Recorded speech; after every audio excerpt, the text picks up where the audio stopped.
Salut, c'est Guillaume. Je vous propose de découvrir un extrait du prochain épisode d'Aventure épique. Aventure épique, c'est le podcast qui vous fait vivre dans chaque épisode une aventure en plein air à couper le souffle. Je vous donne rendez-vous un jeudi sur deux pour découvrir un nouvel épisode et vivre une aventure qui va vous tenir en haleine, vous émouvoir et vous inspirer. Mais avant ça, place à un extrait de notre prochain épisode. Bonne écoute. On suivait, tu vois, pas mal d'ultra cyclistes qui se retrouvaient dans des endroits qui avaient l'air juste incroyables. On se disait, on est quand même à Cape Town. Vraiment, c'est la porte pour faire une aventure en Afrique, vu les pays frontaliers qu'il y a. Donc clairement, il y avait une aventure à vélo prévue. Dès la deuxième semaine, on est arrivé à Cape Town. On voulait vraiment trouver des gravels. C'était vraiment le but, quoi. C'est un pays de vélo en plus de ce que j'ai pu comprendre et entendre. C'est très populaire là-bas. Ouais, la communauté vélo du Cap et puis même d'Afrique du Sud, elle est hyper importante. Faut voir les routes en même temps. C'est fait partie des plus belles routes du monde. Alors on est gâtés ici, mais là-bas, c'est vraiment quelque chose. Donc il y a quelque chose de très structurant autour du vélo et puis la plus grande course de vélo du monde en termes de participants est à Cape Town. Donc on l'a faite, ça s'appelle la Cape Town Cycle Tour. C'est un 110 km splendide sur la péninsule de Cape Town. Donc voilà, là-bas on était vraiment 14 000 coureurs. 14 000 coureurs. Guillaume, tu as fait des devoirs exceptionnels. T'as vu un peu, il y a du boulot. Non mais ça donne une idée de l'échelle, en tout cas c'est immense. Ouais, c'est immense, c'est un immense embouteillage à vélo de 110 km. Mais c'est très beau.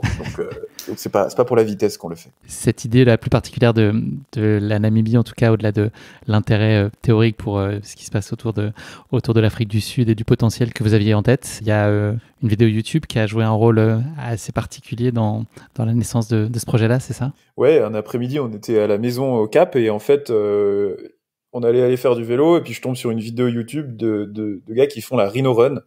Rhino Run, c'est une course d'ultracyclisme de 2600 km entre le sud de l'Afrique du Sud et puis Windhoek, donc la capitale de la Namibie. Puis nous, on voit ça, on se dit, mais on peut faire du vélo en Namibie, parce que sur la carte, c'est juste une énorme tache ocre-rouge, parce que c'est un désert, quoi.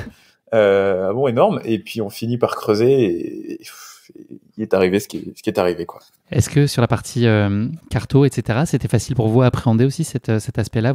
Tu le disais à nous, vous étiez néo-aventurier et ultra-cycliste à ce moment-là.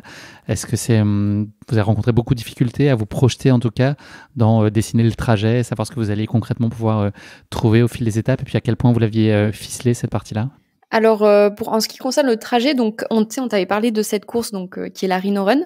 Donc, on a réussi à télécharger la trace GPX parce qu'en fait, il passe par des endroits, je dirais, c'est pas les plus faciles, par contre, pour le coup. Donc, on a essayé de se dire, ok, là, on va passer par leurs endroits parce que on a envie un petit peu de se challenger et ça a l'air d'être très très chouette. Mais c'est des endroits qui sont vraiment vraiment très isolés. Et à un moment, on hésite en fait parce qu'on en parle aux personnes qu'on croise parce qu'il y a une route qui s'appelle la D707 et une autre route qui est, on va dire, plus courante, mais bon, qui reste vraiment gravier. Et les gens nous disent, c'est une route, c'est impraticable en voiture, il faut sortir les plaques, on s'enlise. Et on tombe sur des jeunes en tuk-tuk, par contre, qui eux ont traversé toute l'Afrique en tuk-tuk, des jeunes complètement ouf. Mais géniaux, qui nous disent c'était l'une des plus belles routes qu'on a traversées. Donc du coup, nous forcément, on se dit let's go avec nos petits pneus pas très épais, on y va, on va voir. Et donc là, ça a été assez épique. Ouais, c'est vrai que le tracé de la Rhino Run nous emmenait, parce qu'on l'a suivi par confort, on avait un petit guidage GPS, donc c'était pratique, nous emmenait sur des zones quand même vachement isolées. Je pense à la frontière Afrique du Sud-Namibie, où on a tapé 45 degrés dans un parc qui s'appelle le Richtesveld, qui est un parc de pierre finalement. Magnifique, mais très chaud, donc il y avait ça, et puis cette fameuse D707 dont parle Anouche. Ouais, franchement, c'était un pari. On savait que si on restait sur le tracé, on avait des chances de retrouver une civilisation à un moment ou à un autre. Mais quand on est dans un bac à sable sur 100 km, ça commence à piquer un petit peu. Donc voilà. Mais ça s'est fait. Est-ce que sur la partie physique, vous avez mis des choses en place ? Là, il y a beaucoup d'organisations, de logistique, de tracé, etc. à imaginer. Est-ce que vous aviez le bagage physique pour encaisser une telle épreuve ? Vous avez dû aussi pas mal bosser et accroître la préparation de ce point de vue-là ? Oui, alors on avait la chance de rouler quasi tous les jours au Cap parce que les routes s'y prêtaient. Donc on s'était habitué à nos vélos. On s'était pas forcément habitué à la charge, bien sûr, des bagages.